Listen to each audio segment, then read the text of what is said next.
So welcome. Like I said, my name's John Duke. I'm a NOFA board member, and I'm very happy to have you all here to our 35th annual winter conference. So today you are at Think Like a Vegetable with Christie Higginbottom. Welcome, Christie. Thank you. Oh, there we go. NOFA Mass is strengthening our commitment to racial equity and justice by examining whiteness and dismantling systems of white supremacy that are part of many dominant systems, including our agriculture and food systems.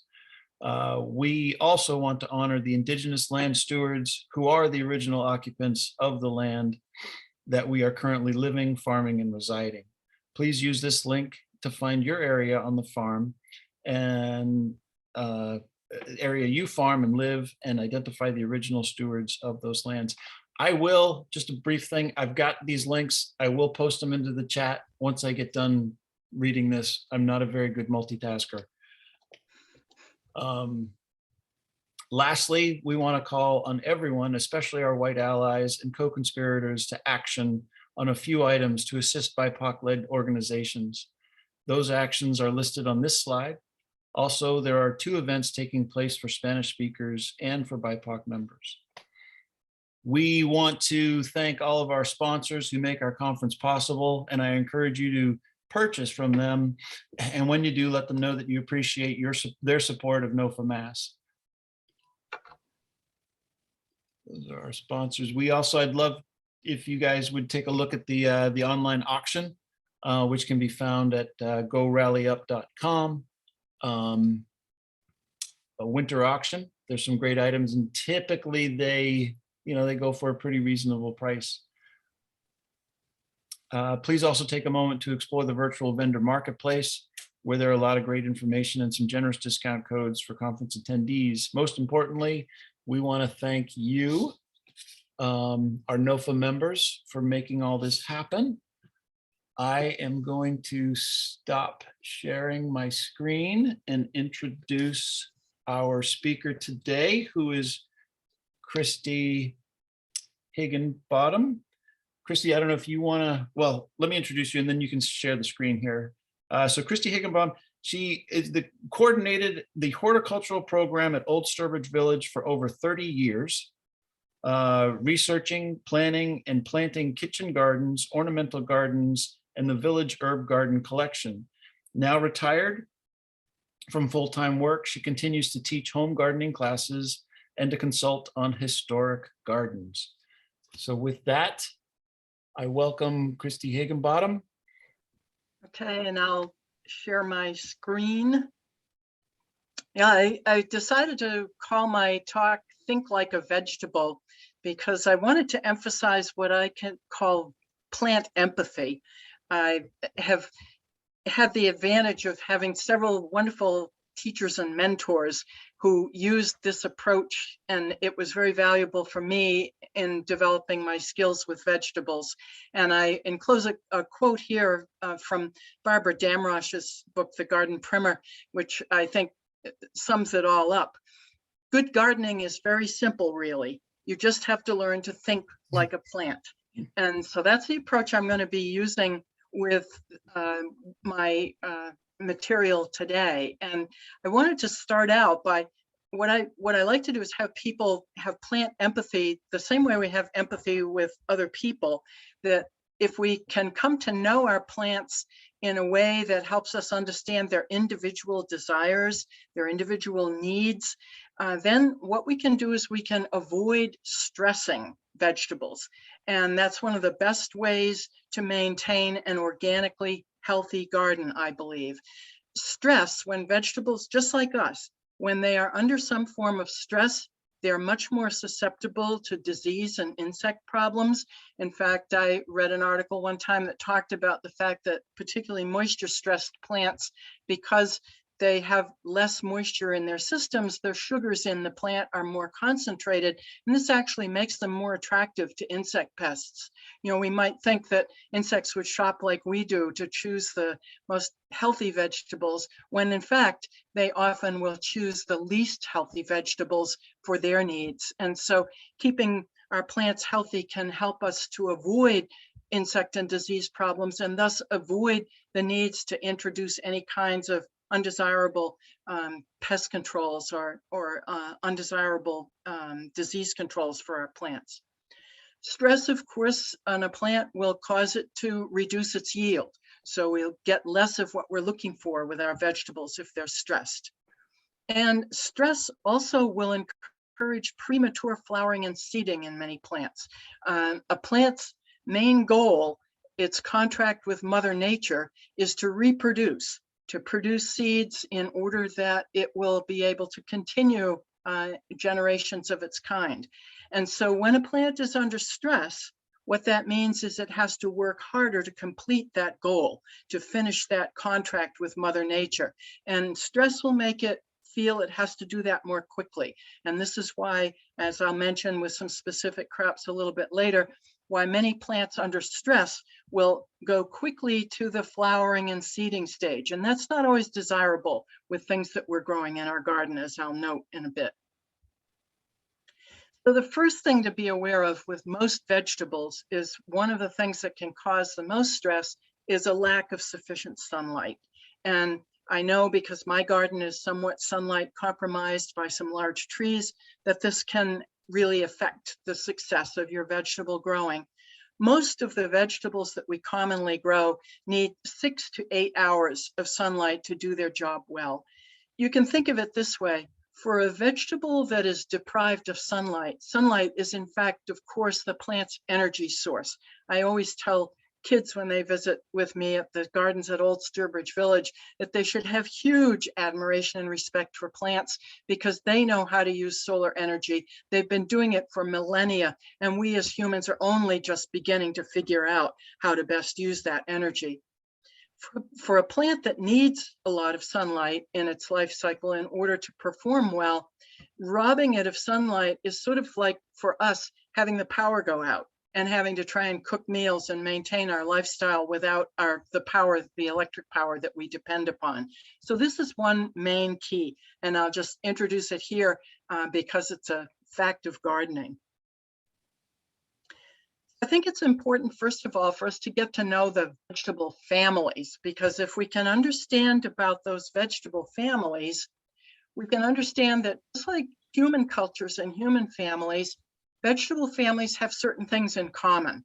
And the things that we often need to be most aware of when we're planning our garden and growing these crops is that vegetable families can share food preferences. It's sort of like going to a buffet where you've got foods of different cultures laid out on a table, and different people will head to certain parts of those tables to fill their buffet plates because those are their favorite foods. The same thing happens with plants in our garden, and plants that are in the same plant families often have similar nutrient needs and desires. Also, plants in the same plant family can share a lot of disease and insect problems. Crop rotation can be a challenge for people with small gardens. My garden's about 30 feet by 36 feet, so it's not really large. I've been able to divide it into quarters, which enables me to perform a crop rotation. It may not be a perfect crop rotation. Of course, soil can get moved on tools and on your feet from one area of a garden to another. So it's hard to do a real perfect crop rotation in a small home garden. But the more we can be aware of it and the more we can try, the more we can take advantage of moving crops around. In addition to preventing nutrient and disease and insect problems by rotating crop families, we also can improve the garden, because some of the plant families that we grow in our common kitchen gardens are plants that can improve soil nutrition. The legumes, as I'll mention later, for example, have a long history with indigenous peoples who grew them as part of their Three Sisters gardens, knowing that companioning beans, for example, that can actually help to enrich the soil by providing nitrogen for it, with corn, which is a very hungry nitrogen feeder, that those two could team up to assist one another. And so moving these crops around in our garden and knowing where to locate them to take best advantage is helpful. And we can also improve soil structure by rotating plants. So to be a little more specific, plants in the Solanaceae, the nightshade family, which includes tomatoes and peppers and eggplants and potatoes, those are one of the families that are the most critical for moving around, because they tend to have more soil-borne diseases than some of the other plants that you grow in your garden, and moving them will help. If we grow them in the same place year after year, those soil-borne diseases can build up in that piece of soil, making the cultivation of that crop even more challenging. These crops share diseases, and so their cultural needs are often similar. We want to avoid getting their foliage wet or working around them when they're wet, because they share a number of fungal diseases that are spread by spores. And those are made much worse when the foliage is wet. I'll mention that in more detail. We want to avoid really high nitrogen fertilizers with these crops. High nitrogen stimulates leaf and stem growth. And if we push a lot of nitrogen on things like tomatoes and peppers, we're going to get a really leafy, vigorous plant, but it may delay fruiting on that plant. We want to provide calcium for plants like tomatoes and peppers and eggplants to enrich the soil and prevent certain diseases that can happen by the calcium in the plant structure will help to maintain strong cell walls inside the plant's internal structure. And this can make the plant more resistant to diseases.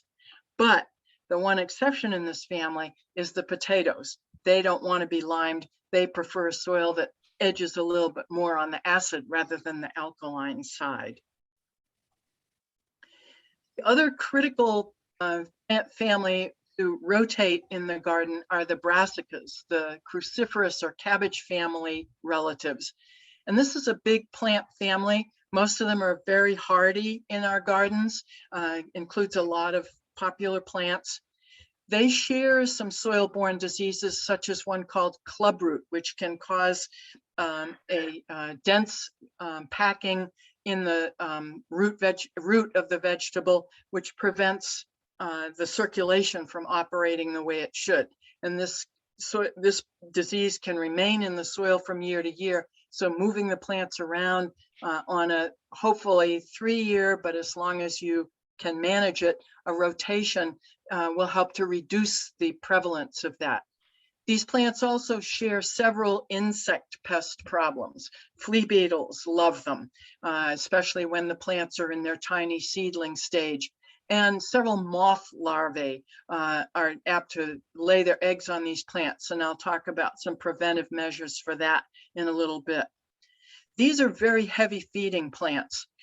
Cabbages and broccoli and cauliflower have really large root systems. We might not realize that because it's happening below ground where you can't see it.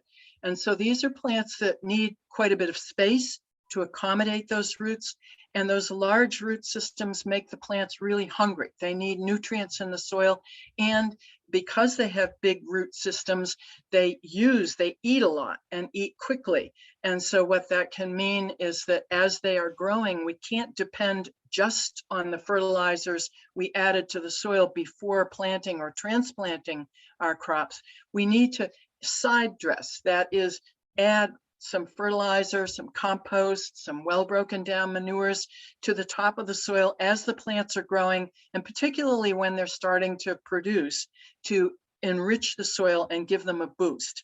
They appreciate some liquid feed, which makes food available to them instantly. So spraying these crops with things like fish and seaweed emulsion sprays or compost teas or manure teas during their growing season can enable them like an intravenous feeding that can enable a plant to take in nutrients instantly, much more quickly than the then they would take in nutrients from solid fertilizers and composts that have to be broken down first by soil microorganisms before the plant can use them. It also means that we have to keep these plants evenly moist, which I'll talk about a little bit more in detail.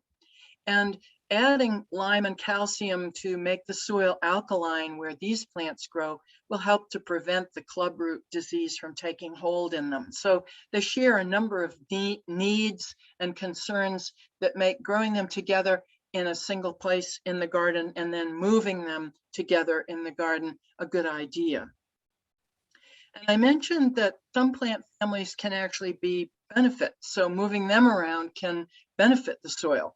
And the bean and pea family, the legumes, are a good example of this. Legumes team up with rhizobia bacteria. These bacteria can be present in the soil in your garden, especially if you've been growing beans and peas in your garden for a number of years. But you can also introduce rhizobia bacteria by purchasing legume inoculants, a fine powdery substance that can be dusted onto dampened seeds before you plant those, in order to make sure that you have that bacteria present where your legumes are growing. And so those plants will have that teamwork available. What it means is they don't need to depend solely on nitrogen in the soil for their leafy and stem growth. They can also work with this bacteria to actually take nitrogen out of the air, something that other plants are not capable of doing. And when they do that, they fix that nitrogen on their root systems. And the little image that you see on the right here shows you the nodules that you can actually find on healthy legume plants that are the storage pods of this nitrogen. With beans and peas, a lot of that nitrogen does get taken up and used by the plant and goes into the production of the seeds and the seed pods that we end up eating and harvesting from them. But it can also enrich the soil that the plants are growing in. And so that's a good reason to have these plants in your garden and move them around. Root vegetables come from several different families. The umbelliferas include the carrots and the parsnips that we might grow. The amaranthine family includes beets. There are also turnips in the cruciferous family, rutabagas. Plants like this, as they grow, they, especially if you are very careful not to walk on the soil where those plants are growing and compact it, these root vegetables will actually open up the soil. They'll make it more porous, and that prepares an area of soil. The next year, you can move crops in that have fibrous root systems, things like lettuces or broccoli or things of that nature. And those plants then can take advantage of the more open soil structure that was created by the root vegetables that came before. So teaming up vegetables in crop rotation is a good idea. As an example of it, I'll show you here a sketch of one of my garden plans from 2011. And as I mentioned, the brassicas and the solanaceae, the nightshades, are the two crops that are the most critical for rotation. So those are the ones when I'm planning my garden that I usually plan in my locate in my plan first to make sure that I'm moving them around. And then I squeeze in the other plant families to take advantage of their beneficial properties as well. Things like the beans, for example, the root vegetables.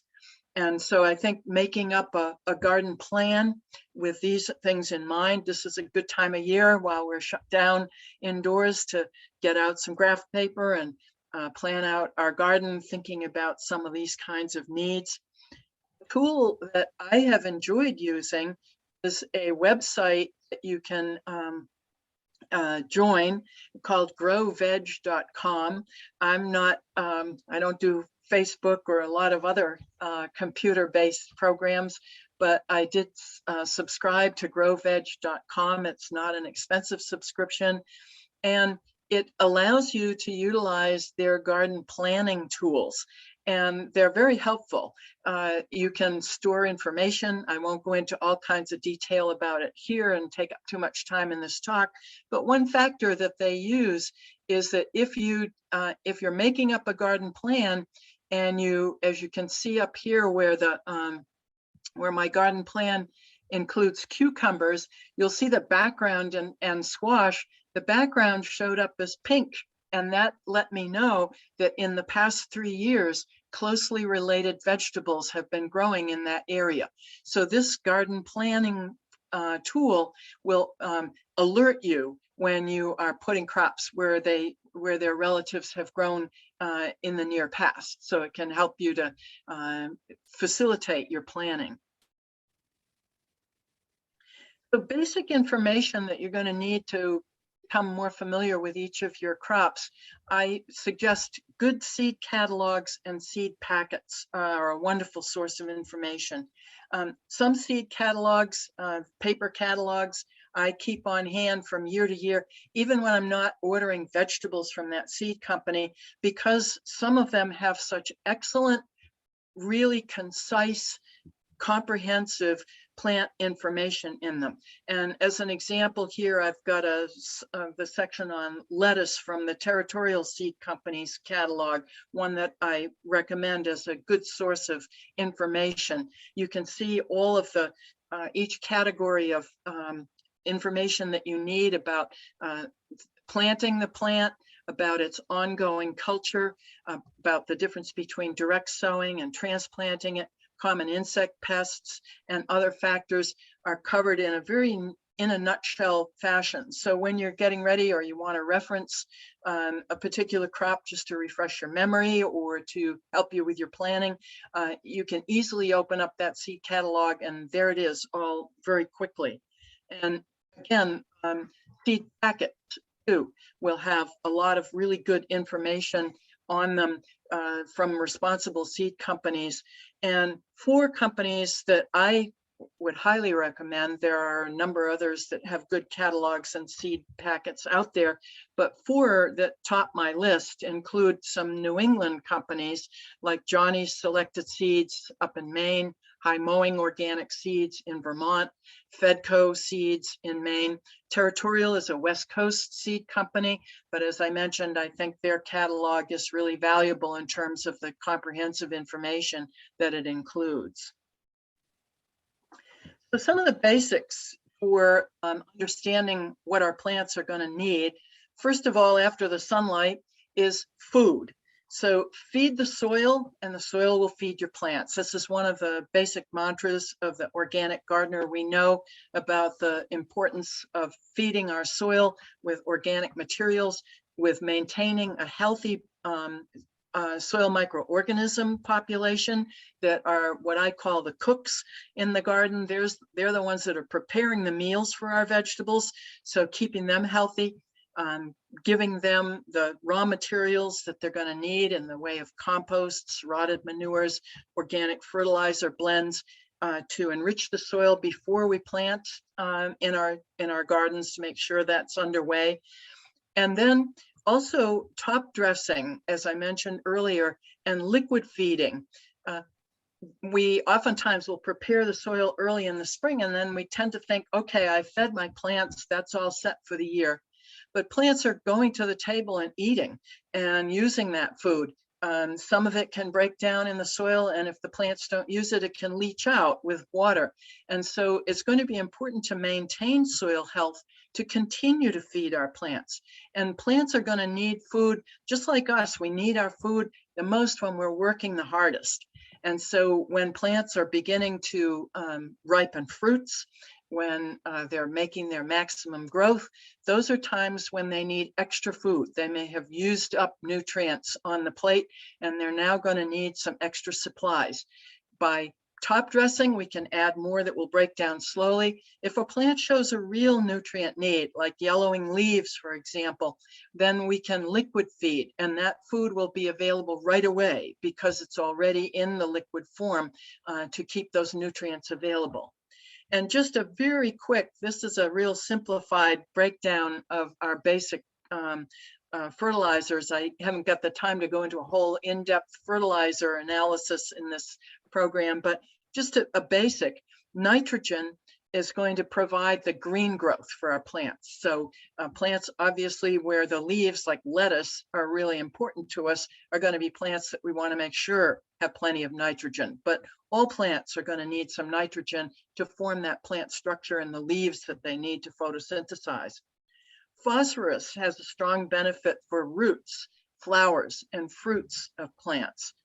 Potassium also supports the flowers and the fruit growth of plants, and it can assist with disease resistance in our plants.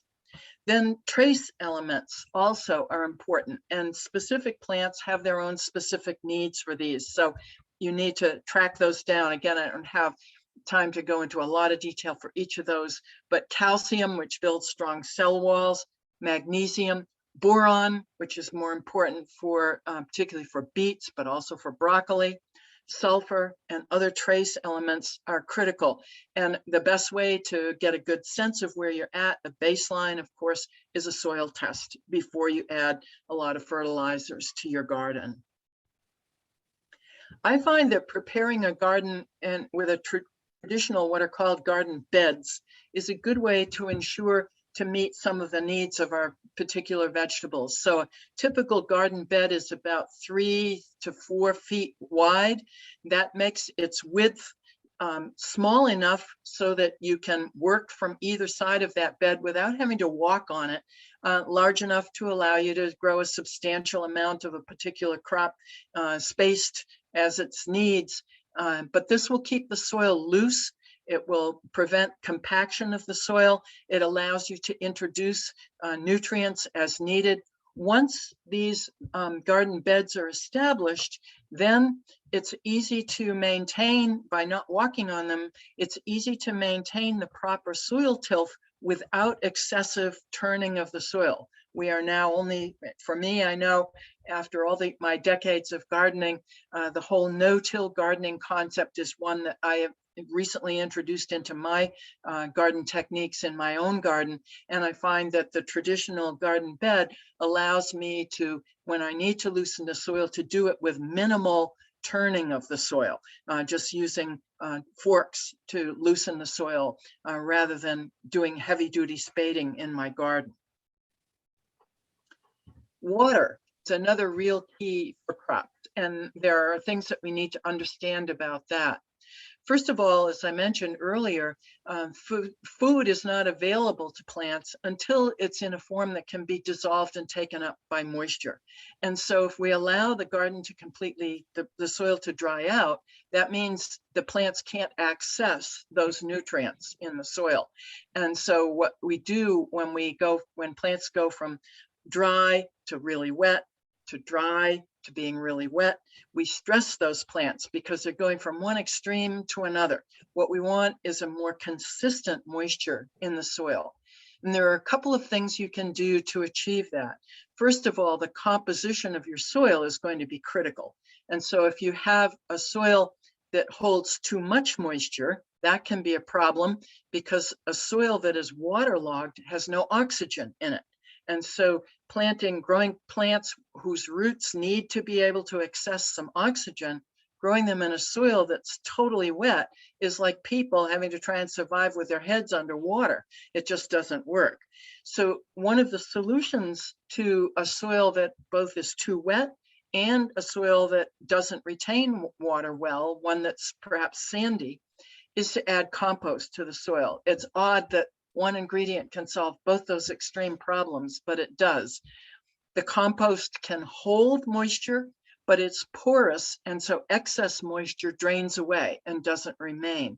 And so by building up a nice soil, we can help to retain moisture. We also can retain moisture, of course, by adding mulch to the surface of the soil to stop that evaporation and keep the soil moisture consistent. So extremes of wet and dry can stress our vegetables, but when we water, we also have to do that carefully. Fungal diseases are rapidly spread when plant foliage remains wet for long periods of time. We saw that this past summer when we had really damp conditions. fungal diseases were worse. Fungus is spread by spores that blow around in the air and can travel miles. If the foliage of a plant is wet, that enables the spores in the air to stick onto those plants. If the foliage remains wet for a long period of time, that enables the spore to actually engage, to insert itself in the plant tissue, and that's when the fungal disease can really get started. So what we want to do is we want to do as much as possible to avoid having plant foliage stay wet for long periods of time. If you need to water with an overhead waterer, like you see me watering my onions here in this image, then do it early in the day, on a day when you've got some good sunlight and air circulation, so the plant will be dry quickly, so that that foliage won't remain wet for a long period of time. If possible, use soaker hoses or drip irrigation, so that what you're doing is applying your moisture directly to the soil without wetting the surface of the plants. And then again, mulch to retain moisture. The other thing that mulch does is it prevents soil splash. A lot of, as I mentioned earlier, a lot of diseases can remain in the soil. Spores can remain alive in the soil that your plants are growing in. If you get, as we've had the last couple of years, some of those really heavy thunderstorms, or if you use overhead watering, the splash of that water can splash soil up onto the leaves of the plant, and that can spread diseases. This is one of the reasons why you'll often notice fungal diseases on tomato plants, for example, starting on the lowest leaves of the plant and then moving up into the plant. It's because soil has splashed up onto the lower leaves of the plant, initiating that fungus. So putting a mulch down forms a barrier between the soil and the lowest leaves of your plant, and this can help prevent that. So here, a couple of instances, as I mentioned, the late blight disease that you see on the lower right here, fungal disease of tomatoes and potatoes, spreads rapidly by spores when the weather is warm and damp. It can also overwinter on infected potato tubers. So it's really important to plant disease-free seed potatoes so you don't risk introducing this fungus into your soil. On the left here, you'll see blossom end rot on tomatoes. And this is due to a calcium deficiency in the plant. As I mentioned, calcium helps plants build stronger cell walls. Strong cell walls can help to prevent blossom end rot in crops.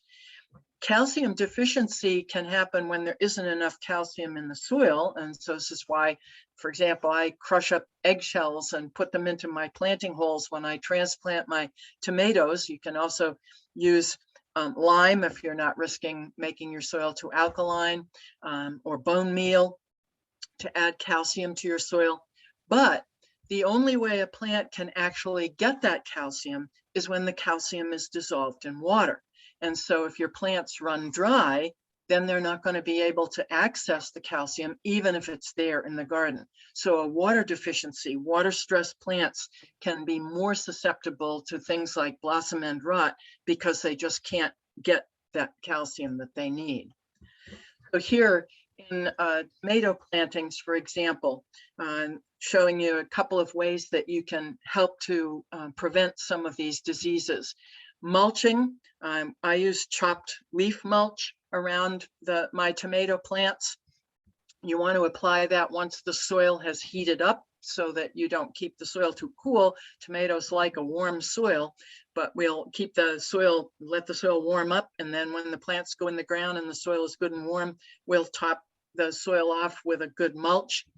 I also use soaker hose, which is buried and wound around through my tomato plantings so that I can hook that up to a water supply and apply the water below ground, so I don't need to worry about wetting the foliage.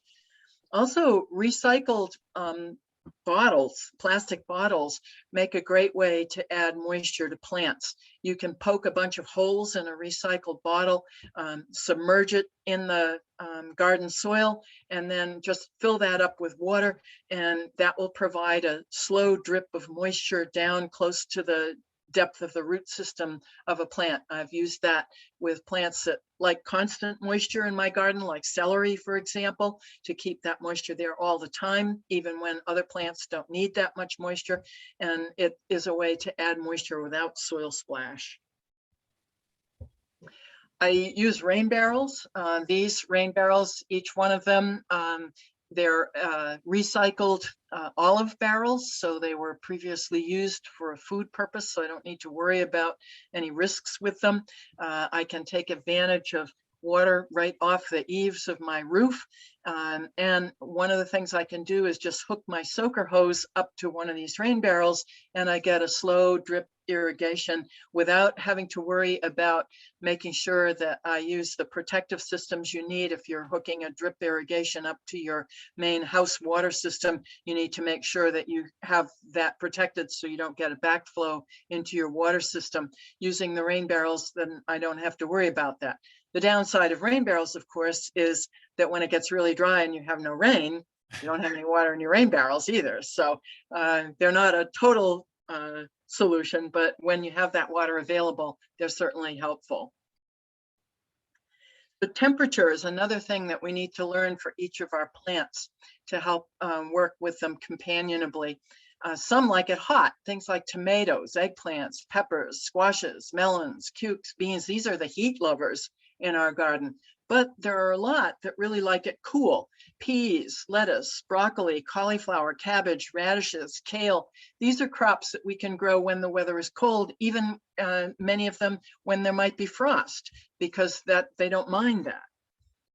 And so just to give you a kind of a scale here to show you the things like the very tender crops, things like the cucumbers, for example, and the watermelons. These are crops that we can, if we start them indoors, we wait until the temperatures outdoors have really heated up. And that includes several different kinds of temperature that plants are exposed to. For people, we tend to think about how hot it gets in the middle of the day. So we tend to pay a lot of attention to what our thermometer readings are in the middle of the day. Plants are not only concerned about the thermometer in the middle of the day, but they're also concerned about the temperature at night. Plants photosynthesize during the day, using that energy to be able to extract minerals from the soil and to build up the supply of nutrients they need. When the sun's not present at night, they use those available minerals to actually grow. So a lot of plant growth happens overnight. Because this is a chemical process, it's very temperature sensitive. And so many plants are really sensitive to the overnight temperatures, not just the heat of the day temperatures. And so it's important for us to pay attention to the highs and the lows of the day to serve these plants properly. This is also true when we're planting out of doors. So on the seed package or the seed catalog, it will give you soil temperatures. So a soil thermometer is a really great tool to have to keep with you and to test your soil temperatures from day to day and monitor how the temperatures are rising in the spring and what they reach at peak temperatures during the summer months. Different seeds require different soil temperatures to germinate. Some of them won't germinate when it's cold. Others won't germinate when the soil is too hot. And so it's important to be aware of each plant's soil temperature needs when we plant seeds. So to help us moderate some of these kinds of conditions for plants regarding temperature, one of the tools that has been really valuable to me is floating row cover. It's sold under many different names, but two of them are Agribon or Remay. And these having a supply of this material on hand, I think is really valuable. It's very useful in a lot of ways. It doesn't break down quickly, so you can use Agribon or Remay over and over again from year to year. It allows sunlight to pass through. It allows moisture to pass through to plants. So you can build these little mini hoop houses for plants. It will shield tender crops from cold. So it's a case here, you'll see you'll see on the left here, the wire hoops that are put into the ground to support the row cover over some pepper plants.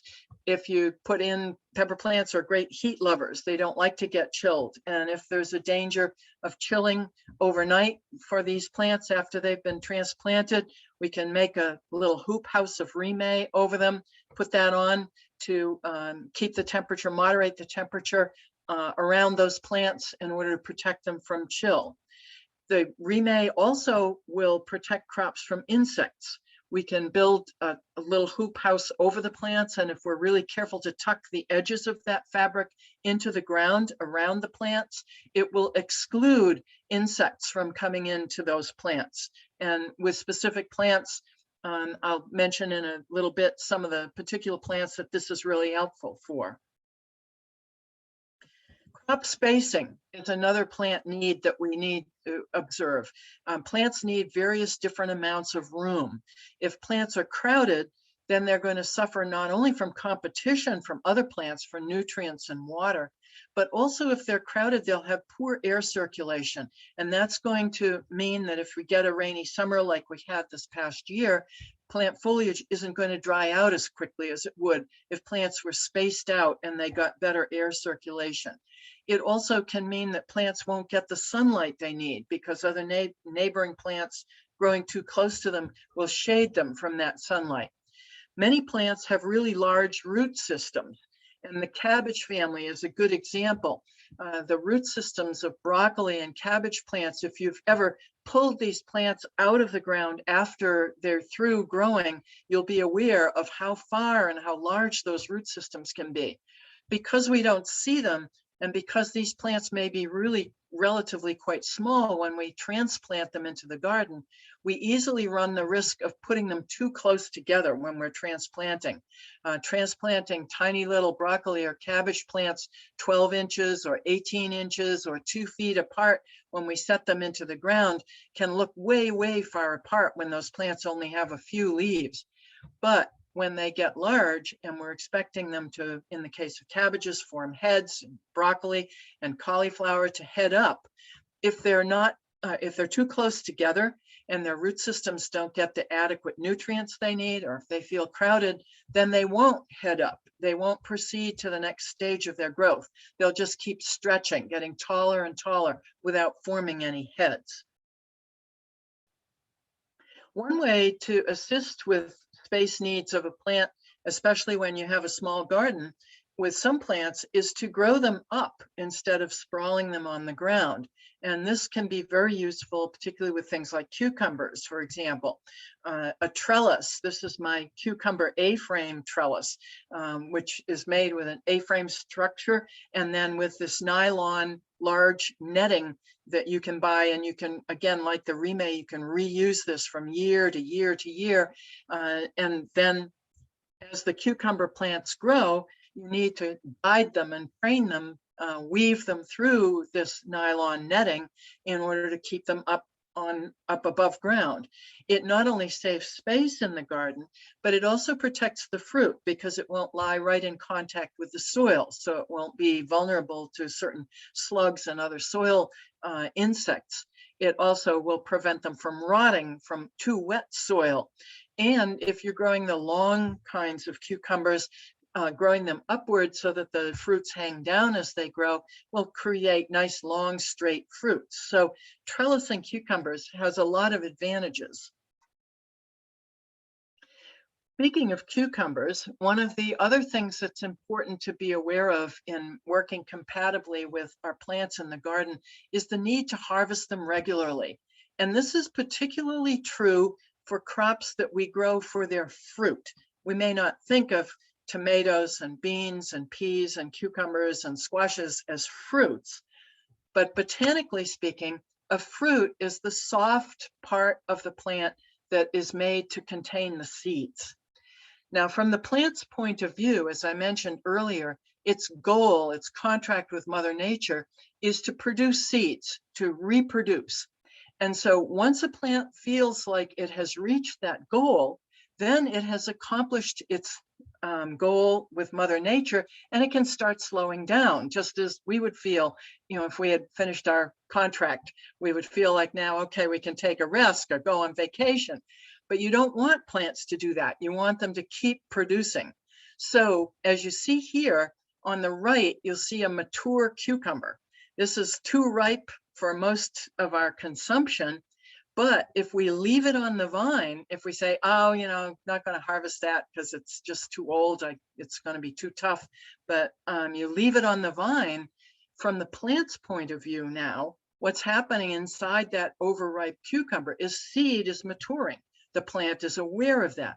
The plant is now reaching the end of its goal. And so you're going to see that plant stop producing more cucumbers. So it's really important whenever the part of the plant we eat is the part that has the seeds in it, and we want that to keep getting, the plant to keep making more of those, what we need to do is we need to kind of thwart the plant from finishing its goal so it keeps working. So that means with any of these crops, don't leave beans on your bean vines that have gotten overripe, too fat, unless you're growing them, of course, for dry bean seed, then you do leave them on. But if you're growing string beans, you want to keep harvesting those, because if you leave some of those mature ones on the plant, it's going to slow down production. Lettuce is actually, I think, one of the most cooperative plants in the garden, one of the easiest ones to grow. It's one of my favorites because it has so much to recommend it. There are a lot of different kinds. The one thing that we have to know about lettuce is it hates heat, really does not like heat. And so we need to find ways to prevent extreme heat. Growers have been breeding lettuce for a long time now, especially as our temperatures are rising, to create more heat tolerant types. And so you can look for, when you're buying seed, look for a range of lettuces that include some of the heat tolerant types. One of the great things about lettuce is that it's so cold tolerant, it can be sown outside as soon as your ground is ready to be worked. You can start some indoors. It starts indoors easily. You can start it in a cold frame. It's easy to grow, very hardy. You can plant it early. You can plant it late. The seed, however, needs light to germinate. So unlike many seeds, beans and peas, for example, that you could put a couple of inches down in the soil and they would still germinate and emerge, if you cover lettuce so thickly that the seed doesn't get any light penetration, it won't germinate.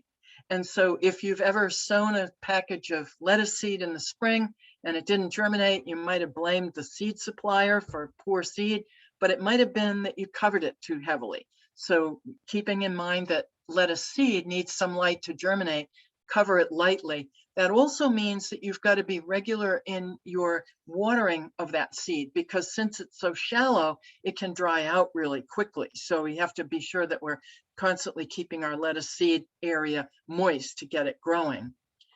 One of the neat things about lettuce is that while spacing can impact how it forms a head, if lettuce isn't spaced 6 inches or 12 inches apart, you're not going to get a mature head of lettuce, but you'll still get leafy lettuce. So you can grow lettuce really close together if all you want is leaf lettuce for salads. It will still give you an edible crop. And lettuces transplant really easily. They're very forgiving of root.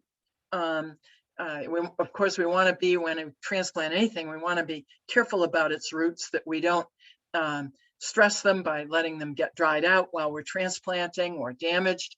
But lettuce is one of the most forgiving crops. And so we can transplant it and move it around in the garden really easily. Germination with lettuce seed is inhibited by hot weather. And so it can be a little hard to start lettuce and growing in July. You may want to have started some varieties that will give you lettuce to eat in July ahead of time. And it also appreciates some light shade in midsummer. So this is one crop that you can grow underneath pole beans or other shade producing crops, and it will tolerate that shade at a time of year when it's getting really hot. So as I mentioned, a plant's primary goal is to reproduce, and stressed plants will rush to flower and ripen seeds when they're stressed. So lettuce is an annual.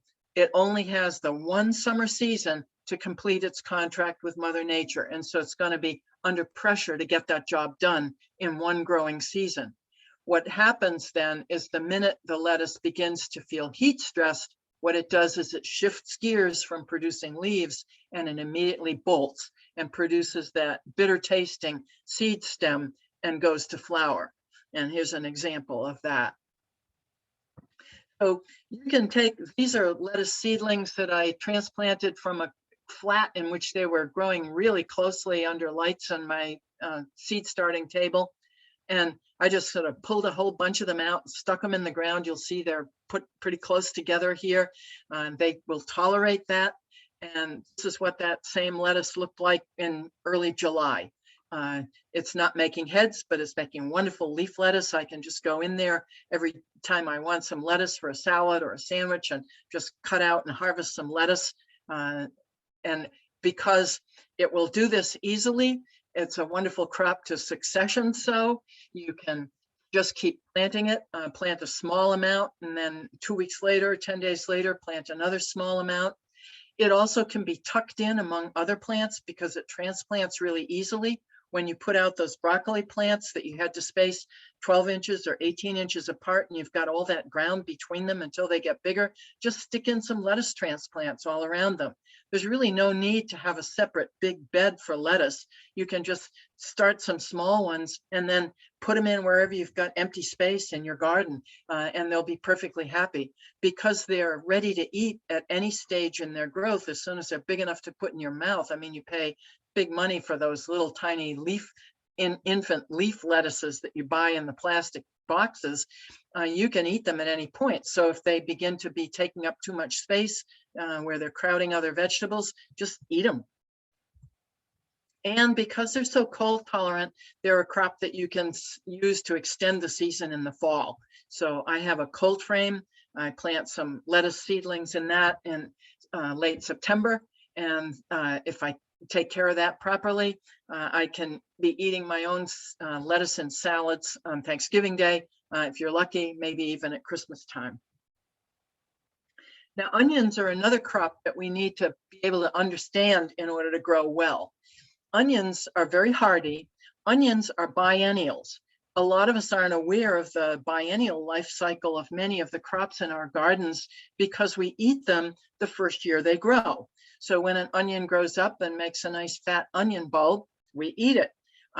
We don't stop and think that it would, if we didn't eat it, it would stay alive. And then if you think about onions that you've had in storage that have started to sprout, what they're doing is they're going into their second year of growth, which is the time when the plant will take the nutrients it's stored in that bulb, make a flower, make seed, and then die. So by understanding that onions are biennials, it helps us to understand what they need when they're growing. Onions are day length sensitive.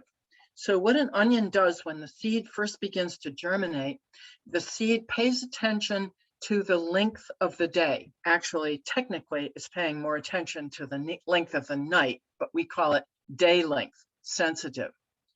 While days are getting longer, as they are at this time of the year, onions focus all their attention on making top growth, on making nice leafy growth. So if we start some onion seeds, for example, indoors in February under grow lights, what they're going to do is they're going to germinate and make leafy growth. When we plant them out into the garden, if the days are still getting longer, the plant's going to be using the energy to make tall leafy growth. When the days begin to shorten, that's a signal to the onion in its first season of growth that it's getting, at this point, you got to start thinking about going dormant, going into your resting period between year 1 and year 2. What do you need to have before you go dormant? You've got to have a bulb. And so when the days begin to shorten, that's the clue to the onion to stop making leaves and to use the energy that the onion has made in those leaves, the food that it has produced, and relocate it down to build a bulb that is the food storage organ that the onion's going to have during its dormant period. And if the onion has been growing in those longer days for quite a long time, it's going to have nice leafy growth. And so it's going to have a lot of energy to form a really good bulb. The bulb size is dependent on the amount of top growth the onion has achieved.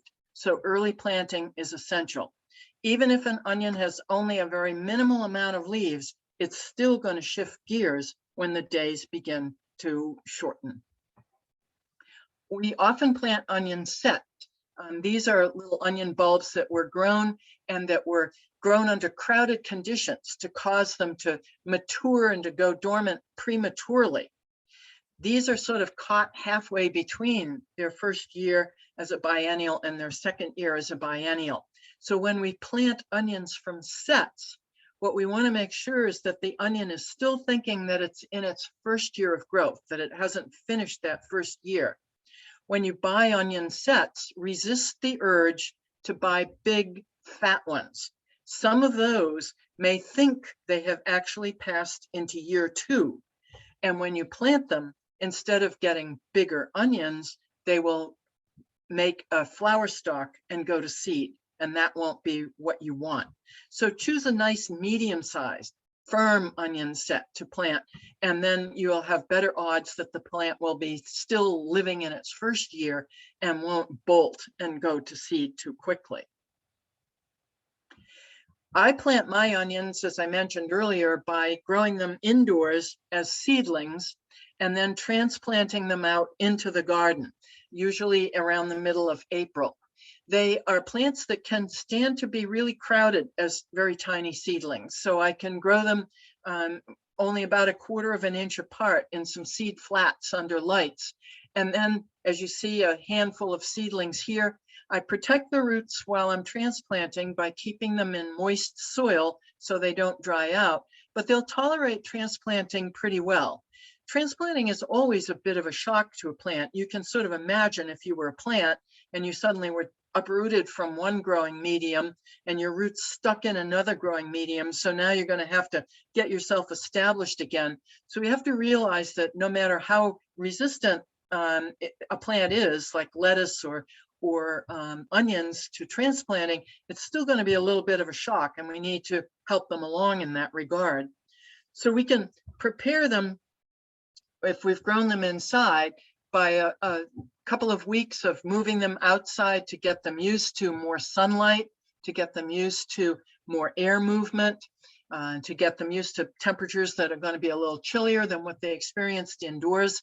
And then when they've gotten accustomed to that, then we can move them out into the garden and transplant them at their final growing space, which is probably about 4 inches apart. It's going to depend really on the variety of onions that you're growing.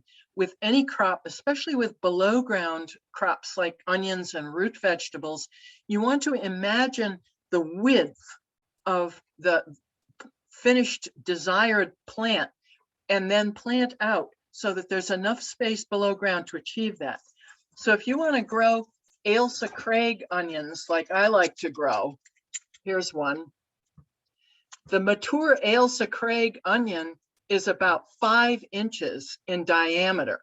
And so if I don't plant my Ailsa Craig onion seedlings at least 5 inches apart, I'm never going to be able to get those onions because the plant's not going to have enough space below ground to produce them. When the plants first go out, even if they've been hardened off, bright sunny days and wind can be a little stressful as they start to get established. So again, that floating row cover that I mentioned earlier, if you make a tent over newly transplanted seedlings for a couple of days, it'll ease them into their new location by meaning that they don't have to deal with hot, warmer sun, bright sun, and breeze while they're trying to get their new roots established. But then by June, onions have the strong leafy tops that we're looking for, and they're starting to make bulbs. Of course, you know, it's our summer solstice comes along. That's the longest day, and shortened days are coming right after that. When the bulbs mature for winter storage onions, they'll let you know because the tops, the neck of the top will thin just above the bulb, and those tops will fall over. And that will be a message to you that the onion is now going into its dormant phase, that it has finished making its full bulb. if we withhold a little water to imitate the kind of conditions in the original part of the world where onions developed, where their dormant season is very dry, in areas like the Middle East, where the dormant season is really dry. That's why the plant developed an onion bulb, because bulbs are very able to deal with dry conditions. So when the onion bulbs mature, what we want to do is not keep them really wet, but let them run a little bit dry. That will keep them comfortable and make them go dormant. Then we can harvest those and we can cure them to get them ready for winter storage. So curing onions is simply exposing them to some air movement and some drying conditions to cause the roots at the base of the bulb to shrivel and the skin around the bulb to toughen up. I usually move my onions indoors. If we leave them outdoors in hot sun, that can damage the bulbs while they're curing.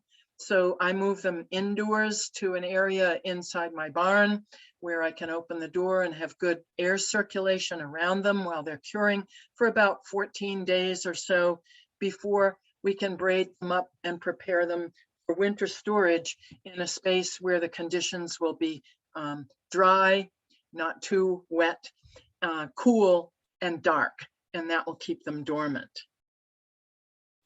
Root vegetables similar to onions are they enjoy carrots in particular. They're very flexible. They enjoy cool weather, but they'll actually also grow in the summertime. So we can plant carrots early and we can plant them into midsummer as long as they have enough days, from 55 for quick maturing carrots to 75 days for those that take longer, as long as they have enough time to mature, and they can actually mature into the fall because they're cold tolerant. One thing carrots hate is transplanting. So carrots are a crop that you don't try and grow them as a seedling and transplant them. You want to direct sow them. And the seed is very slow to germinate. And this is an important thing to be aware of. It can take up to 3 weeks for carrot seed to germinate. That means seed beds have got to be kept evenly moist so seed doesn't start to germinate and then dry out and die. It also means that we are going to want to keep those beds monitored for weeds that might develop before the carrots actually germinate. You want to sow carrot seeds as thinly as possible. This can be a chore. It's much easier to just dump seeds into a little trench when you're planting, but carrots are going to need to be thinned later on. If you've planted them too thickly, the thinning is going to be a real headache. So it's well worth taking the time and making the effort to make sure that those seeds are thin, that they're not too close together, and cover them with a light soil. Carrots come in a number of different varieties, and so you can choose a variety that is going to be comfortable in your garden conditions. If your soil is shallow, if you can't really get it loosed down fairly deep, then grow a carrot variety that is shallower.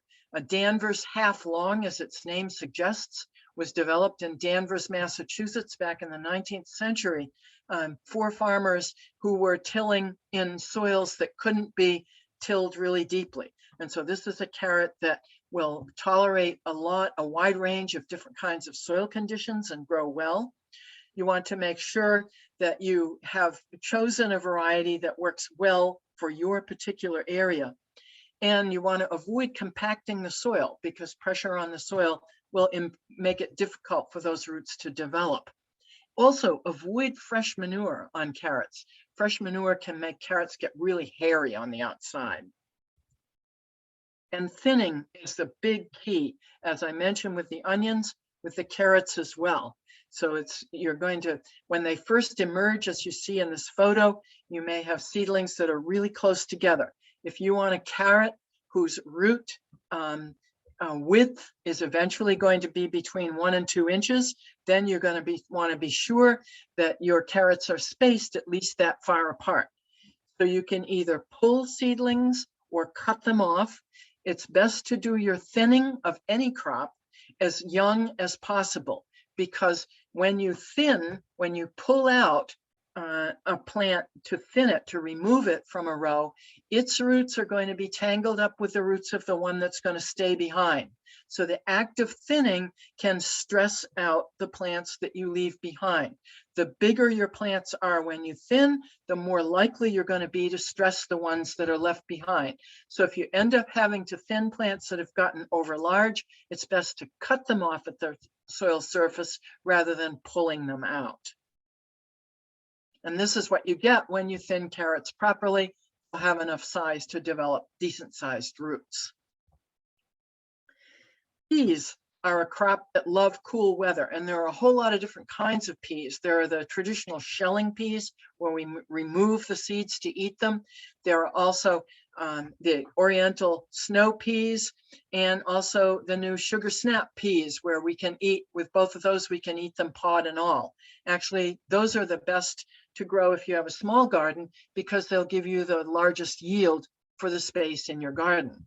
Peas can grow from 18 inches tall, short pea varieties, 18 inches, 2 feet, all the way up to peas that grow on vines that are 5 or 6 feet tall. Peas like it cool, and they can withstand frost. So they're one of the first plants that we can put in the ground. The most important thing is that your ground has dried out from winter moisture sufficiently so that it's not soggy. If it's really soggy, then your seed will rot because it'll stay too wet in the ground before it can germinate.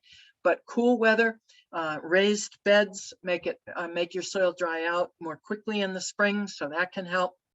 Peas are really stressed by heat and drought, so we want to be sure and get them into the ground so they can make as much growth as possible while the weather is still cool. And with peas, we mulch the ground really early. What we're trying to do with the mulch under the peas is not only retain the moisture, but we're also trying to insulate the soil from the heat of the sun, because they want that soil to stay cool. We want to put the mulch on early. We wouldn't do that with crops that wanted the soil to be really warm. We'd want to make sure that the soil was warm before we put that mulch on. Peas and beans, the legumes, can have shallow roots. So whenever we cultivate around them or do weeding, we want to do it carefully so we don't disturb those roots. Traditional pea brush is the support for pea vines. Oh, I should also note, you'll see in the image on the left, pea seed as sown in a trench, and the seed is really close together. This is one of the advantages of legumes. Because they can work with those soil bacteria, if we inoculate them with the soil, with the bean inoculant, with the seed inoculant, peas and beans can be planted more closely together. They don't need as much spacing as other crops because they don't suffer as much from competition, since they can take some of their nitrogen out of the air rather than relying on nitrogen in the ground. So they're kind of an exception to the rule that they can be spaced much more closely in the garden. We still want to give them enough room for sunlight and air circulation, though, especially if your garden is compromised by not getting the full amount of sun every day. Peas climb by tendrils, little fine structures that are like little fingers, and they evolved those tendrils climbing up into other plants to get up higher and closer to the sun. So the best way to support them is to give them a structure that allows their tendrils to grab on. And pea brush was a traditional way to do this. If you are removing weedy shrubs, or if you're pruning back twiggy plants in the spring of the year, save those branches and push them into the ground when you plant your peas, and they will provide a structure your pea vines can grow up onto. This will give them great support and make the harvest process much easier and keep your plants much healthier.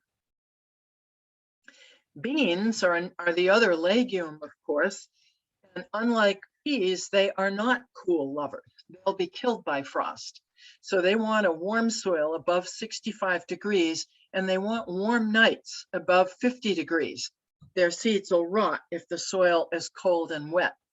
So we want to mulch these after we're sure that the soil is good and warm. We also don't want to work around bean plants while the foliage is wet. They are susceptible to a fungal disease called bean rust. And so we want to keep the foliage dry and avoid working around them when they're wet.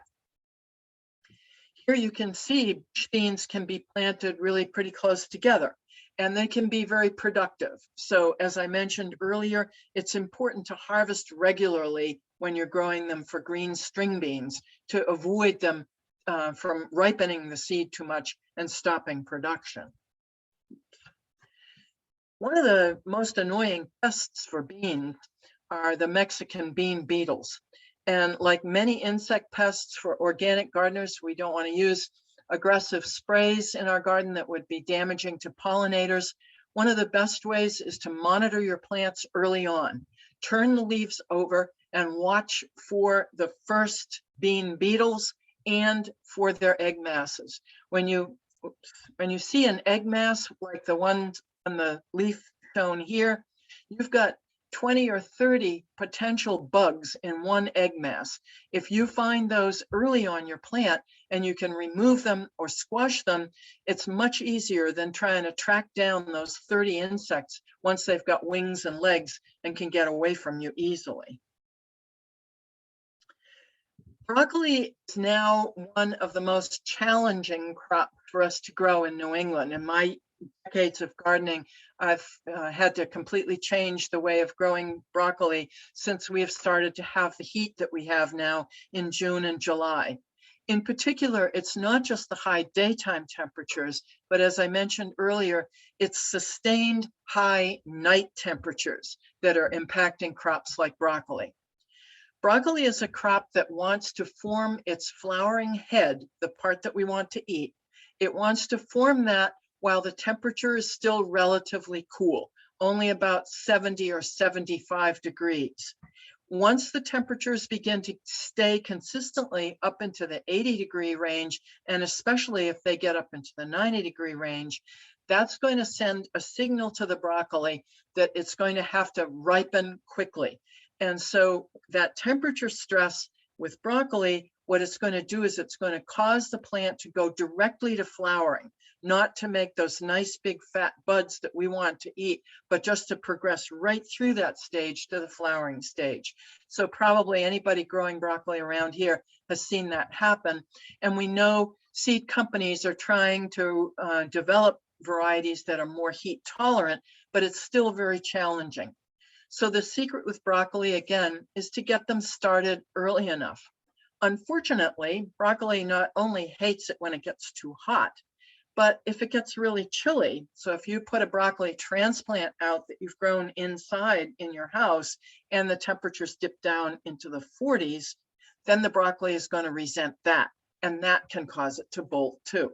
So because broccoli is happy only within its kind of restricted temperature framework, it takes some careful planning to be successful with crops, especially early broccoli crops. It's much easier to grow broccoli for production in the fall because we have a better chance of timing it so that that bud production happens when the night temperatures are cool and not hot. We want to mulch the soil to keep the soil evenly cool and moist, and that will assist us as well. So here's transplanting some broccoli seedlings. This was back in 2010 when I didn't have as much challenge with the summer temperatures. And some tips to minimize stress with transplants is to make sure you've watered the soil before you put the plant in, and water the plant itself. So its roots have been in moist soil overnight before you plant it. Take it out of its little pot and put it in the ground, and that the soil it goes into is evenly moist so it won't be stressed. Choose a cloudy or a misty day, ideally. I've done a lot of that. I don't have any pictures of myself doing it because it's not as easy to take a photo on those kind of days. But a cloudy day or a misty day is a great time to transplant plants because they won't be subjected to the stress of heat and sunlight while they're trying to adjust to their new movement into the ground. Avoid as much as possible disturbing the roots of your transplants. Some plants, like I mentioned with the onions and the lettuce, are more tolerant, but many plants like cauliflower hates root disturbance. Broccoli doesn't like it either, and squashes and cucumbers really hate it. And so we're trying to move them into the ground without disturbing their roots. And then offering them a little bit of shade if it isn't provided naturally for the next couple of days is going to be valuable.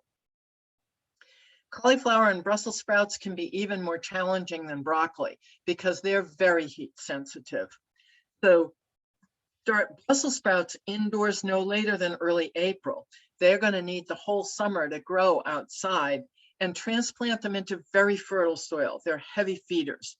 In early September, when your Brussels sprouts are starting to form those small sprouts, cut the top of the plant off. A plant like Brussels sprouts is dividing its energy between growing a plant and producing the sprouts. As long as it keeps growing upward, part of its energy is going to be used for that. When you see sprouts have formed on it, cutting the tip off the plant will stop it from growing upward, and that will shift energy down into focusing on developing the little sprouts. So you can speed up and enlarge sprout development by topping the plants in September. They're very hardy, and the frost will actually improve the flavor of the sprout. Cauliflower depends on avoiding plant stresses. So there are several things that can stress cauliflower. They hate root disturbance. So you don't want, if you're starting transplants in pots, you want to make sure they don't get pot bound, that you move them up into larger pots as they grow, and don't let them get too large before you move them outside. You want to time the plantings to have the heads develop in the fall. So starting cauliflower seeds in the middle of July, and then transplanting them when they only have about 4 true leaves to minimize the shock. Provide plenty of nitrogen and potassium for them. Mulch to keep the soil moist and cool. And it'll take about 70 to 80 days to mature some cauliflower. But if you can avoid that root disturbance by preventing them from getting pot bound and transplanting them to avoid root disturbance very carefully, don't let them get too large before you move them into the ground. These are some keys to help with some success with a plant that can be challenging. Okay, so I'm going to move quickly into the Solanaceae group. This is the quarter of my garden devoted to tomatoes and potatoes. Potatoes, the best way to understand how to provide the needs of a potato plant is to understand how it makes its potatoes. So we think of potatoes, sometimes we'll call them a root vegetable, but they're actually not a root vegetable in the sense that a carrot or a parsnip or a turnip is. They are a tuber, and a tuber grows on the roots of a plant. It is not the root itself. And so the more roots your potato plant can develop below ground, the more potatoes it can grow. And so what we want to do when we grow potatoes is create conditions that will stimulate the most root development. And so one way to do that is to plant your plants in a trench, or we can plant them in what's called a hill, so we can make a circular planting.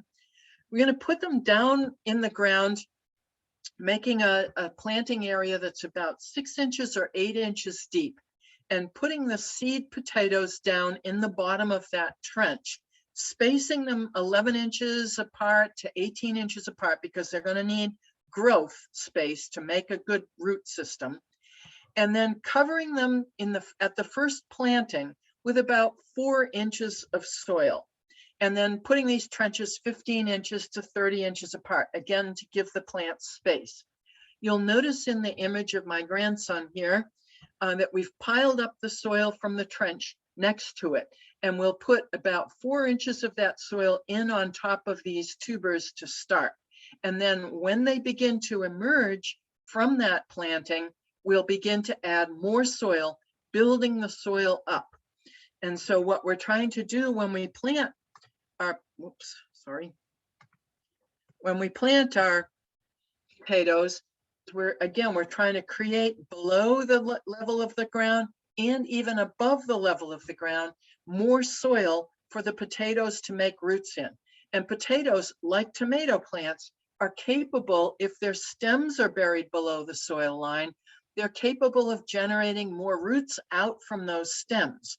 So the more loose soil we can develop around the plant, the more potatoes we're going to get. The other thing that we're trying to do when we cover the plant, when we hill our potatoes, as it's called, by building up the mass of soil around them, is we're trying to make sure that those tubers, as they develop, stay down below the surface of the soil. If they push up and get exposed to sunlight, they'll develop green spots in the tubers, which are not edible. And so we want to keep them protected from the sunlight. We can do that by hilling. We can also add mulch on the surface over the hills to keep the sunlight out and to provide more root space for the potatoes. While we're hilling, though, we want to draw that soil in from a little distance away from the plant, so we're not risking damaging the roots of the plant. And that would limit the amount of potatoes we get. Tomatoes are very tender, as most of us know. We know they've got to be started ahead. You've either got to start them yourself or buy some started seedlings and transplant them. If you're starting them indoors, don't start them too early, about 6 to 8 weeks before the last frost. Middle of March to early April around here, Central Mass, is a good time to do it. You don't want your tomato plants to get too large before you plant them outdoors. And then you're going to harden those plants off like I described for the onions by moving them outside in the daytime to a shaded spot out of the wind, bringing them in overnight, and then gradually exposing them to more sun and moving air to get them accustomed to the conditions they're going to be in, that are going to be very different from the conditions they had when they were growing in a greenhouse or inside your house where you started the seeds. Tomato plants need temperatures of 50 degrees or higher in order to grow well. If you plant them outdoors when the temperatures get below 50 degrees and there's no frost, it's not going to kill them, but it's going to send them into a kind of transplant shock. And they're going to take a while to recover from that. And so it won't kill your plants, but what it's going to do is it's going to stop their growth for a while, slow them down, and it's going to mean that fruiting is going to come later. So your goal with moving these plants outdoors is to have them move out comfortably so that they continue growing on just as they were inside, that they don't go through a pause or a hesitation that could slow down their process. We want to put them into a very sunny spot with good air circulation. As I mentioned earlier, the risk of fungal diseases is high with these, and so we want to prevent that. We want to have plenty of rich soil full of good organic matter to feed this plant, but not too much nitrogen. We don't want it to focus on making leaves. We want it to produce some fruits soon. Raised beds and containers are really good for tomato plants. The soil will warm up fast there, but you risk them drying out in those conditions. So you've got to keep them moist. Soaker hoses, as I mentioned, are great. Mulch them, but wait until the soil has become warm and the plants begin to flower, then put the mulch on to stabilize the soil. And while they're flowering and producing, we need to keep in mind that we've got to side dress them with fertilizers or provide some liquid food to give them the nutrients they need when they're working the hardest. Choose a good tomato plant. The best thing is to pick your own seedlings or choose seedlings that came from a local nursery. They give you the best selection and the best way to avoid diseases that can come with your seedlings, especially if they've been brought up from gardens down in the South where those diseases are more prevalent. Look for disease and insect resistance on your plants when you buy them. VFMN are the letters that mark out the kinds of resistance that you're looking for with healthy tomato plants. And when you're choosing a plant, make sure that the plant is not root bound in the pot. You don't want a plant that's in a too small pot where the size of the plant up above ground is way out of range with the size of the container that's holding it. Look for one that has a thick, sturdy stem and nice dark green leaves with no signs of any insect or disease. And it's best to get a plant that is not flowering or fruiting yet. When you put a transplant into the ground, you want it to focus its energy on building a nice root system to support it for the rest of the growing season. If it's already flowering or fruiting, it's already devoting a big part of its energy to its priority, reproduction. that is going to compromise how much energy it can put into root development. So you'll get a healthier plant. You might think, oh, I'll plant one with flowers and fruits on it and I'll get quicker tomatoes. Well, you might get some early tomatoes, but the plant's probably going to slow down and not give you as much full season performance as you would get with one that you planted before it actually started to flower and fruit.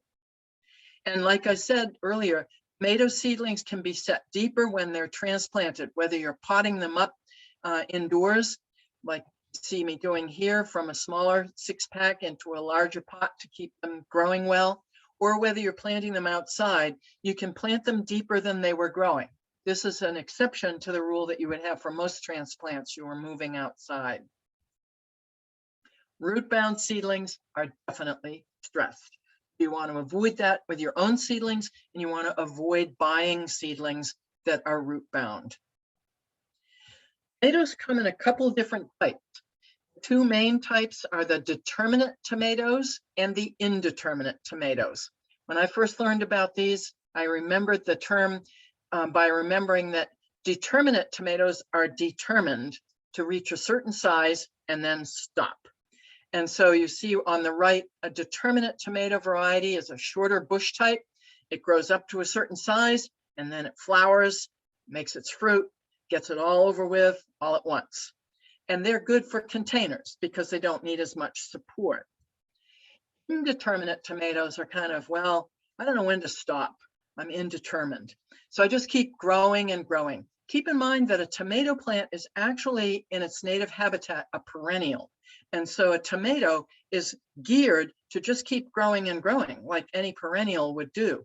Where we grow them as annuals because it's too cold to keep them growing longer in our climate, what we have to do is we have to modify some of its perennial tendencies in order to maximize the amount of fruit that we're going to get from them.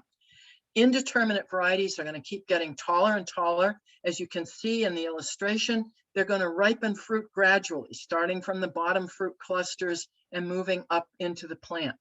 They're going to bear over a longer period of time, but they're not going to have as many ripe fruit on them all at once as the indeterminate tomato has.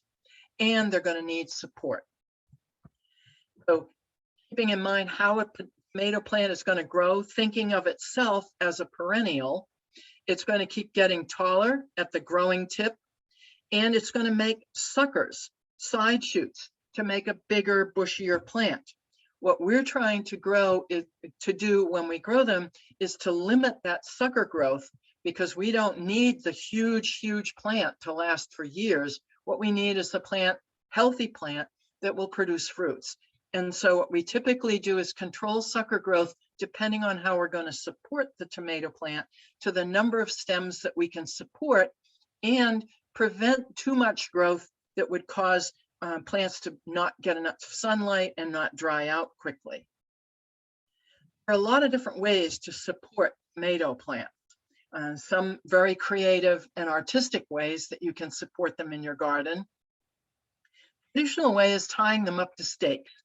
And by tying a tomato plant to a single stake, what we have to do now is we have to really prune them to control the amount of stem growth, so we don't have a whole bunch of stems trying to be attached to a single stake.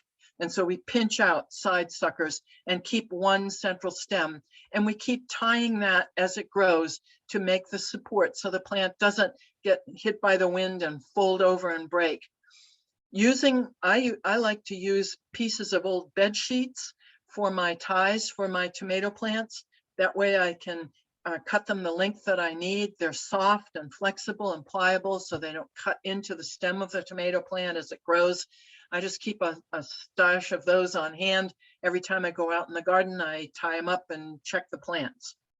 We add boards in the rows between our tomato plants, because that will distribute your weight when you're walking in the garden and help prevent compacting the soil. Another way to grow tomatoes is in cages. By containing them in a cage, that allows you to grow more stems at once. Although when I cage my tomatoes, I still like to put a stake in the center to keep the plant upright and help support it. I also use stakes to hold the cage. So put a stake in the ground to secure the cage so you don't risk having it blow over on a windy day. But you can leave more stems on a plant. I find that this system of growth is really good for the small fruiting varieties of tomatoes, the little cherry tomato types, where I can maintain more stems, can up my harvest of small tomato fruits, and still support the plant well.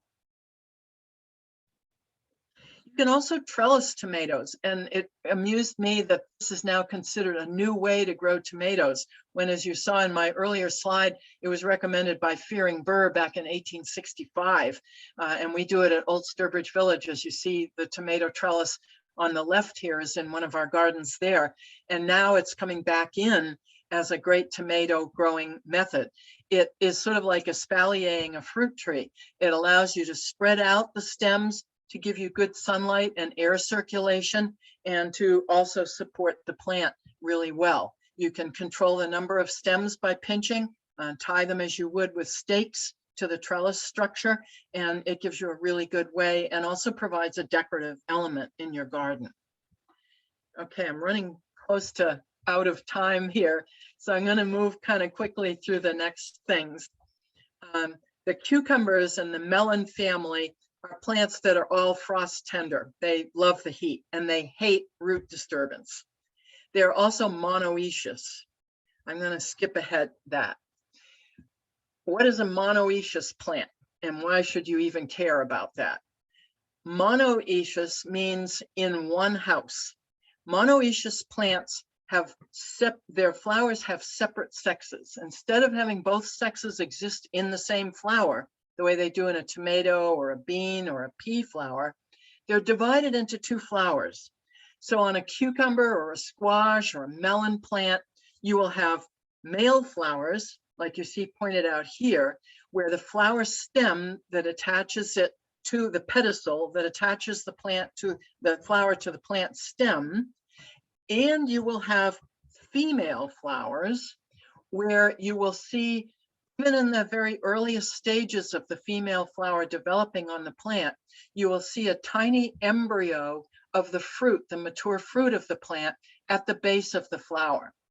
These plants require insect pollination because pollen has to be physically moved from the stamens in the male flower to the pistil in the female flower, or that tiny fruit that is already there on the female flower will never mature into a ripe fruit unless it's been pollinated. So by understanding this, it helps you to understand the increased need of pollination and pollinating insects for plants that are in this cucurbit family. To plant these plants well, you need good nutrition. So they can be planted in what are called hills, which is a confusing term because it makes you think of a mountain above ground. A hill is actually just a location in the garden, not necessarily an elevated location. So you can start by digging a hole about a bushel basket size, and then adding composted manure to that, adding a fertilizer blend to that, mixing that all up like blending a cake mix batter, and adding more soil to it, refilling the hole, and then you can plant seeds in that, usually about 5 to 6 seeds. When they grow up, what you're going to do is you're going to thin out all but about 2 of the strongest plants in each hill. You don't want to try and grow too many. They would compete with one another. And then those hills can be protected from insect pests by creating these little structures over them and adding a dome of agricultural row cover that I mentioned earlier. One of the worst pests we deal with squashes and cucumbers is the vine borer. And the vine borer usually moves in to lay, the adult form, which you see pictured here, usually moves in to lay its eggs in late June or early July. We can usually manage to cover our plants up for that long. We have to remove the cover when the flowers start to form, and we have to have pollinators get in there to move that pollen. But we can keep them covered until that time. And if we can exclude this nasty moth from laying its eggs, we can usually escape the vine borer problem. Okay, I'm not sure, John, do you think I should stop at this point? I do think we should probably, as much as I'd love to keep going, and everybody's putting some comments in the chat, well, you're doing a great job. I mean, the photos are beautiful and your presentation is fantastic, but we are running out of Right. time. And we do have some questions, which I guess I can throw it out there. Would people rather listen to Christie go on some more and maybe not get some questions answered? Because I'm happy to do that. And what time is it? We can, we can go for maybe another 5 minutes. So maybe just give me a thumbs up if you'd rather hear Christie over answering questions. I'm seeing a lot of thumbs up. Okay, all right. So I'll move it along. I'll try and do it as quickly as possible for you. let's do that. Yep, Okay. Keep going. Keep going. Okay. Everybody's saying keep So going. this is, They love you, this Christie. is the squash vine borer. If you're not familiar with it, the larva tunnels into the stem of your squash plants and very tough to deal with. So I mentioned covering them. These are some of the symptoms you'll see. If you've got squash vine borer, probably the first thing you'll see is that wilting and heat stress. So even though your plants are well watered and all the other plants in your garden are looking perfectly happy, you'll see stress and wilting on your squash vines. And then if you go and look at the base of the plant, right at the base of the stem of the plant, you may see the holes, or you may see what's called frass, which is just a fancy name for vine borer poop, at the base of the stem, where the vine borer has tunneled in. You may also see this yellowing at the tip of your squashes, which is a sign that the vine borer has moved in. The vine borer just tunnels out the inside of the plant, disrupts its circulation. When you've gotten to this point, it's pretty hard to control. You may be able to ripen remaining squashes on the plant if you slit open the stem until you find the vine borer, kill it, and then mound soil over that stem to protect it and keep it below ground level. If it's a vining type of squash or pumpkin that's sending out vines along the ground, then you can go to places where the vine may have rooted into the soil and add some soil to those rooted areas. What you're trying to do is enable the plant's circulation, enable it to continue to take up moisture and nutrients as long as possible. But it's kind of a last ditch effort, and it may not last forever. One way to prevent this or to deal with this, in addition to excluding the bug in the beginning, is to stagger your plantings, particularly of summer squash, the bush types. If you don't plant all your summer squash plants at once, plant a hill of them, and then a couple weeks later, plant another hill. That way, if the first hill gets attacked by vine borers, you'll have a second hill coming along. We know from experience and reputation that things like zucchinis can often overproduce. Spreading out your plantings will give you a sustained supply of squash if you have to destroy your first plantings because of the vine borer problem. Also, the pepo varieties, the squash family is divided into pepos and muscatas and maximas. And the pepos and the maximas are the ones that are the least resistant, the ones that are most appealing to squash vine borers. So particularly when it comes to winter squash varieties, if you've been having trouble with vine borers in your winter squashes, choose winter squash varieties that are muscatas, like the Canada crookneck, the butternut squash, neck pumpkins, or Long Island cheese pumpkins. These are all great choices that are less appealing to vine borers, and so you may escape them with those varieties. Squash bugs are another issue. Like the bean beetle, one of the best ways to control these is to start monitoring your plants as soon as the squash leaves begin to make a good size. Check underneath the bug will hide its eggs under your leaves. So you want to turn those leaves over regularly, look for these egg masses and get rid of them. Also, the first generation of bugs that are laying those eggs, that's the smallest generation you're going to have all season in your garden.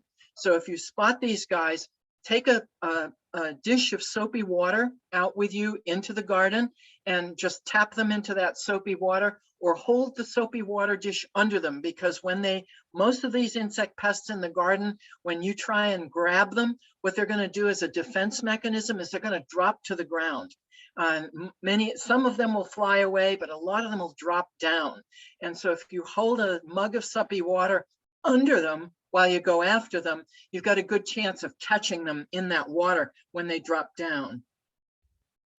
This is what you'll get later on if you don't get them in the beginning. Once the eggs hatch, then we get these huge populations, and they can be a big problem. Traditional gardeners planted onions in their squash hills. You may have noticed some onion seedlings in the squash hill I showed earlier. Onions are good repellent plants. The sulfur given off by the onions that makes our eyes water, that's a good repellent for insects. So onions planted around many of the plants that are troubled by egg-laying insects can often reduce or mitigate that problem. Yellow striped cucumber beetle is another pest problem that is similar. Again, use row covers over the plants while they're small and hand pick them as soon as you begin to see them. Bacterial wilt, which causes the leaves of your cucumber vines to wilt, is spread by these bugs. So controlling the cucumber beetles early on is a good way to prevent it. You can usually find cucumber beetles in the flowers of the cucumbers. So looking for them there, tapping them into some water to get rid of them, even destroying a flower or two if you have to in order to squash the bugs is a good way to get after these guys. I just recently read, and you might want to check this out, I haven't tried it, about using yellow cups filled with a soapy water placed in your garden, in the soil, around the hills of squashes and cucumbers as an attractant trap to trap these bugs. They have the unfortunate side effect of occasionally trapping some beneficial insects. So you gotta be forewarned for that. I haven't tried that, but I think I will, because many different sources seem to indicate that this is a good way to try and control those. What you want to do too is make sure you practice good garden hygiene. These insects overwinter in old plant material from your garden. So if you have an infected plant, whether it has a disease or it has an insect problem, don't put it in your compost and don't leave it in your garden or just toss it in a pile somewhere on your landscape. Get it out of there. I put mine in I don't use plastic a lot, but I do keep a black plastic bag on hand to suffocate unwanted plants. I stick them in there, put it out in the sun, tied up to kill them, and then put them into my trash when the trash pickup comes to try and get rid of them. But don't leave them on your property. Don't keep them around. You'll just be making that a continuous problem. Similarly, downy or powdery mildew is a very common squash cucurbit family disease, as you see it here. It's not necessarily caused by wetness. You can get downy mildew in your plants even in a dry season. Couple of things you can do. As soon as you see any sign of it on a plant leaf, remove the leaves that are infected and get them off the plant. That may not prevent the disease entirely, but it will slow the progress down, and you may get a plant that can develop healthy fruits before you have to eradicate the whole plant. This disease, like many of the problems that affect plants, is typically heightened when the plant is in heavy fruiting. Think of a plant in heavy fruiting, whether it's a tomato plant or a squash plant or a cucumber plant. This is like a pregnant person. When we know that when a woman is pregnant, the nutrition in her body is directed first to the developing fetus. The same thing is true with plants, that when a plant is stressed, if it has fruit on it, that the priority is going to go to the fruiting part of the plant. So that can weaken a plant when it's fruiting. It can weaken a plant and make it more susceptible to diseases. So this is why it's important to add extra food to the plant. And it's why we often see these diseases peak at the time when the plant is most in heavy fruit. There's a certain logic behind that. So again, staggering your fruiting planting of these plants if you can, so that they're not all in heavy fruiting at the same time, will allow you to continue a harvest if you have to destroy plants that are too mildew infested. And make sure to remove all these plants, clean your garden up in the fall to remove dead plant material that might support any kind of overwintering plants or disease. So now I'm at the end. These are my grandkids that you saw off and on in my garden. This was a number of years ago, so they're a little bit bigger now. But I encourage you to follow in their footsteps and tackle the tasks of growing your garden, getting to know your plants personally, develop that plant empathy so that you can think like a plant when you go out in the garden. If you understand them and can think like them, it's like getting along with your friends and neighbors. You're much better at it than you would be if you didn't have that empathy. That's great. Christie, that was wonderful. I'm happy to take questions you might have. I do. I'm afraid we do got to shut down the room. What I was wondering, if it would be okay, if some of the questions, if they got in touch with you via email, and yes, then that's they fine. can just ask their questions directly to you, and you could get back to them. Yeah, I apologize for not having enough time. It's always hard for me to estimate these things. I think this was probably better. Okay. It was a lot of information. You presented it marvelously. Your photos were great. And there is a handout in the handout section too that goes with my talk today. So I did in the chat, I did post a link so that people could get these slides. So they should be able to get that. And I will do that again as well in case somebody came in late. So I would advise that people save the chat so that they can do that, which I'll give you time to do that as well. I don't know, Christie, if you want to stop sharing, we can maybe say goodbye to everybody. There we go. Okay. All right. Because we've gone over, I'm not going to really go too into detail with our closing bits, but just remember, we've got 2 more sessions coming up today. Tomorrow, some wonderful roundtable conversations. We've got the auction. We've got our vendors that we couldn't have done this without. So take a look at all that. Some of our vendors, actually, I know some of the questions were about getting supplies, and Johnny's, I do know, like your floating row covers, the wire that Christie was showing. Johnny's has got a lot of that stuff. Now, some of those things are also available through the NOFA. Our bulk order program. Yep. Yeah. So, thank you again. Your knowledge is ridiculously valuable. And I appreciate it. And now I encourage all you guys to go out and make mistakes. Right. Oh, yeah. That's how you learn. It sure is. So, all right. Okay. Thank you all so much. Thank you, Christie. Thank you. I'll leave the room open for a little bit so people can save the chat, and then I'll shut her down. Okay. Yes, somebody had asked me, I noticed when I plant my onions, and I start those indoors under lights in February. Trying to see if there's anything else.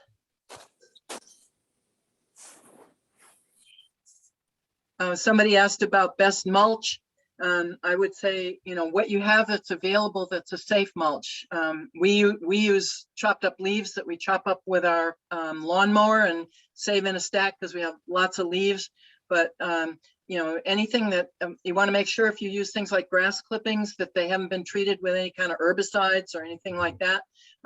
Grass clippings are great because they've got a lot of nitrogen in them, so they'll add that. Straw and hay, if you can get old, discarded bales that aren't used anymore, those are good. A lot of different products. It's mostly what you can get that's safe for your garden is a good mulch.